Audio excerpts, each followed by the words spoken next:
السلام عليكم ورحمة الله وبركاته. معكم دكتور أحمد الباجوري، دكتور العلاج الطبيعي وأخصائي التغذية العلاجية من إنجلترا.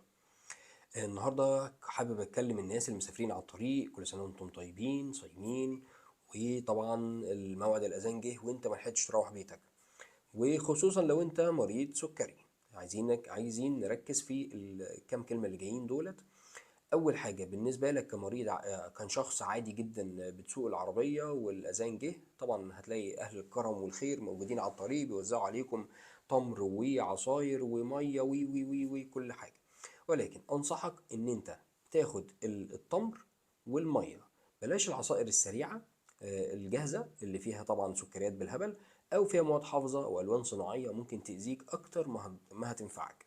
وما تقلقش، انت مجرد ما هتكسر صيامك تاخد التمر، ولو في فاكهة ولا حاجة يبقى جزاهم الله خير، يبقى تاخد التمر والفاكهة والمية، ولا تقلق من أي حاجة. تقف على جنب، تاكل وجبتك 5 دقايق وتقوم مكمل رحلتك إلى أقرب بنزينة. أنت ممكن مثلا تشتري كوباية قهوة.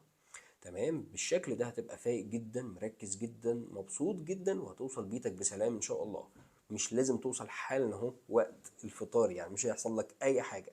أنت ممكن يعني حتى لو كملت صيام لحد العشاء مش هيحصل لك أي حاجة. تمام، ده لو انت انسان طبيعي ما عندكش مشاكل صحية.